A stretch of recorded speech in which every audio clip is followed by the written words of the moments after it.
Good morning, beloved brothers and sisters. The daily word for today is from Psalms 116 verse 9. I will walk before the Lord in the land of the living. And today's scripture is from Romans 6 verse 11.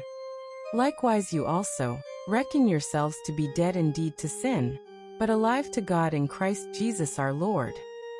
Have a blessed day.